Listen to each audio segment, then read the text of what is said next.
10 Common Marriage Reconciliation Mistakes to Avoid After Infidelity. 1. Not taking a break or making impulsive decisions. Infidelity can have a severe impact on people who get cheated. You may have the urge to take revenge or hurt your partner just as severely. Some may even get the compulsive impulse to file a divorce right after finding their partner's cheating escapades. Take a break, breathe in, and ask yourself if divorce is something you really want or if it's the correct answer. Sometimes, impulses can make us do things we may regret later in time. Taking a break from your marriage and partner will help you evaluate your decision. Use this break to cry and unload the pain that seems unbearable. Once the fog clears out, reevaluate your situation. Do you think you can forgive your partner's affair and move on to a brighter future as a couple? Or would you constantly doubt their actions in the coming future? Think carefully before you forgive your partner blindly. This break will also help you see the reality of your relationship. It will also help you see if your partner is genuinely worth your forgiveness and if they are putting in real effort to make the relationship work. You may collide with impulsive/rash decisions without a break, leading to divorce, heartbreak, or uglier fights. Not taking a break will constantly confuse you with the same feelings of distrust, doubt, and hurt, and it might as well trigger your self-esteem. Take time out, and don't be pressured into taking the decision immediately. No matter how apologetic your partner may look. Don't continue to overthink your partner's cheating escapades to distress your heart. Instead, focus on their apology and how to work on the relationship if that's really what you want.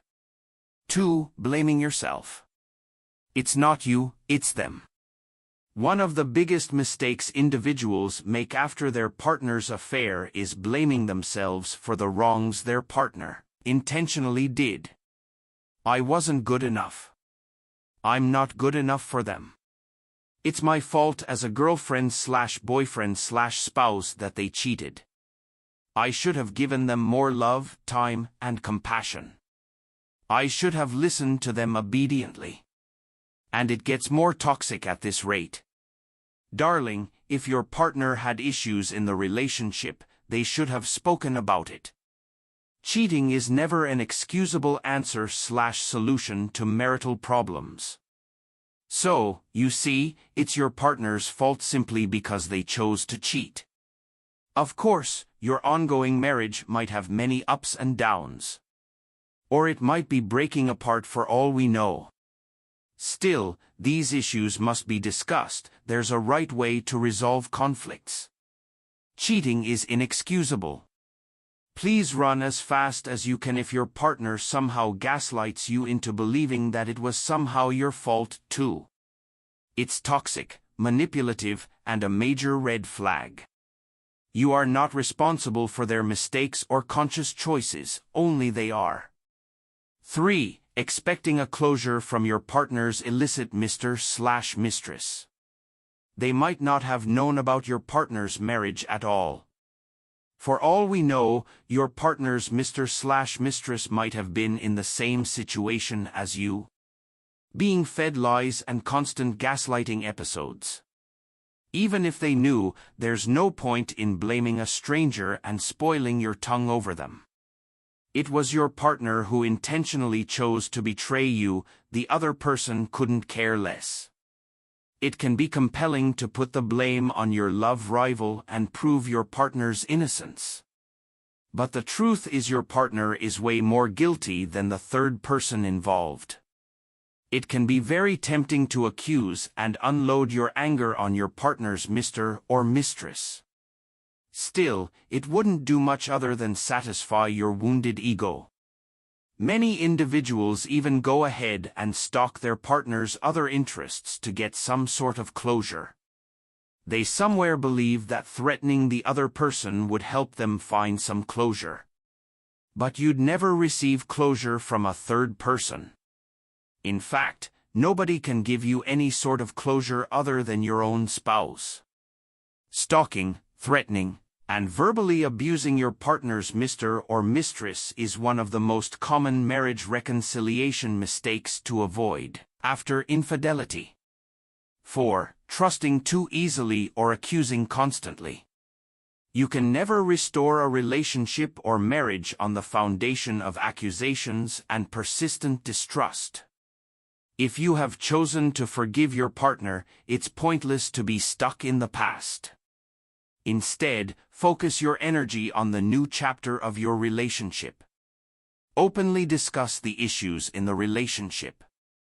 Allow your partner to speak and point out what went wrong and how to resolve it as a healthy couple. Genuinely listen to them with an intent to understand and acknowledge their perception. Work on building a stronger relationship with a more vital understanding, bond, and trust. Give it time. The trust wouldn't disappear instantly, and neither will your relationship repair itself within a week. It would take time. So, give your relationship an honest and open start. If you constantly bring up the past and doubt, or worse, accuse your partner, things will never work out between the two of you. You will burn your partner and yourself in the process. 5. Don't be a toxic detective or spy on your partner. I know you have been hurt. I know you are doubtful that your partner may cheat again. However, playing the spy on your partner won't help the situation either. It will turn you into a toxic person. Spying on your partner will lead you straight into paranoia sooner or later. You are not that toxic, don't forget. Doubting your partner would make you skeptical about their every move. And it might as well make you believe that your partner, indeed, is cheating on you. Paranoia will ruin your relationship. 1. Don't stalk them. 2. Don't check their phone, messages, and call logs for the sake of sanity. 3. Don't accuse them. 4. Don't interrogate them every time they receive a call or have to go out without you. 5. Many wives want their husband to leave their job after an office affair, but is it justifiable? Probably not. Husband won't leave after an affair sounds scandalous. Wives often think their husbands might secretly cheat again. It's a little extreme. If you have chosen to trust him, don't make him leave his monetary stability, office friends, and progress. Instead, let them know at the beginning, loud and clear. I have no intention to spy on you or act like a crazy jealousy-struck wife or husband. That's not the kind of person I'm. However, if you plan to be unfaithful in the relationship, it's better to tell me now and end it. I don't want to play games. Be clear about your boundaries. 6. Trying to forget the past. Don't pretend that the affair didn't happen. Sadly, it did happen. Forgetting the past wouldn't help you improve the relationship. It will gaslight the whole situation. You would be gaslighting yourself for removing this important event from your life. It was awful, but it will also help you strengthen your relationship and marriage with your partner. Instead of saying, I'm ready to forget, say, I'm ready to forgive. Don't pull the past into your present, but don't erase it from existence either. That past will remind you of the flaws in the relationship and help you grow as a couple. 7. Not asking enough, not asking the right questions. Yes, it hurts, but some things must be done to move forward. Without an open discussion, you'd continue to overthink the situation, your partner's actions, and why it happened. What questions to ask your partner after infidelity is a crucial element. You don't want to know the details of their affair because it will hurt like a bitch, but you also must know why and when it happened. So, try to ask questions that will help you move forward. But don't divulge the details of their affair. It would bring no sound, only pain. Refrain from asking questions too intimate that you know are bound to hurt. Knowing the places they visited or the level of intimacy they shared would hurt you and may pull you back in a spiral. The details of your partner's illicit affair will crack your heart and open wounds you wouldn't know how to fill. Instead, ask questions that will aid the relationship, like, why did you get into the affair? How long have you been in the relationship? Why did you hide it? Do you have feelings for that person? Avoiding an open conversation about their extramarital affair will further add to your agony. So, it's better to ask every question you think is necessary instead of staying in denial. And protecting yourself from the destined pain. 8. Seeking revenge. The impulse to seek revenge is uncanny. You want to reflect on the pain your partner bestowed upon you. Make them feel the pain you went through and get even. The desire to hurt your partner would ruin the marriage you want to save. Recovering from infidelity makes a person go through multiple stages.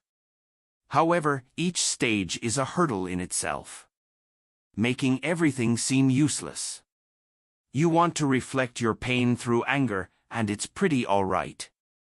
However, reflecting that pain through means that don't justify your personality would hurt you more than it will ever hurt your partner. So, seize yourself from doing something you will regret later. Some partners think having an affair would make their spouse taste their medicine, but this is not you. By making them suffer, you will lose yourself. You are not a cheater or someone who wants to cause pain to others. Furthermore, taking revenge wouldn't aid the relationship at all. You'd be stuck in a place where no love flourishes and no growth occurs. You want to save the relationship. The only way to do it is by forgiving them. Forgiveness plays a massive role in saving a marriage after infidelity. It's difficult, but you can do it if you want the marriage to work. 9. Emotionally attacking your spouse. We know your spouse was in the wrong, and they have genuinely apologized for the same repeatedly. Once you have chosen to forgive them, let the past be in the past. Attacking your partner with taunts, insults, and past mistakes would bring your relationship down to zero. Consider this relationship a new start where you have completely forgiven your partner's deeds and are ready for a healthy change. Bringing back the past in an unhealthy stance would demotivate your partner. Who's willing to undo their mistake every day? It also tells us that you are still stuck in the past and aren't ready to move forward. This toxic exercise would keep your relationship stagnant without any growth and openness. If the affair still bothers you, which it will, I'm sure, be vocal about it. Let your partner know that you are still hurt and resent the ugly phase. But don't use that past mistake as leverage to hold against your spouse. It's pretty ugly. You don't want to be that kind of a person. Are you going out with your friends again? Are you sure they are just friends? How can I trust you when you cheated me? I don't care if you have changed, the day still haunts me. Once a cheater, always a cheater. Avoid using or backlashing your partner with such sneaky comments. It's toxic and unhealthy for you, your spouse, and the whole relationship. 10. Not asking for help. Moving on after infidelity is not easy. We may try to forget every tiny detail of that event, but it will remain with us for life. The more you persist in denial, the more complicated everything will get. Sometimes, we try to convince ourselves that it's okay when it's not, and that resistance soon leads us toward anxiety, depression, and paranoia. If you think this affair and reconciliation are too much to bear with, ask for help. Wanting more time to recover isn't a bad thing. Your relationship will grow gradually, but at least it will be solid if you are solid. Thanks for watching. Don't forget to like, share, comments and follow our channel so that you will be notified whenever we upload new video.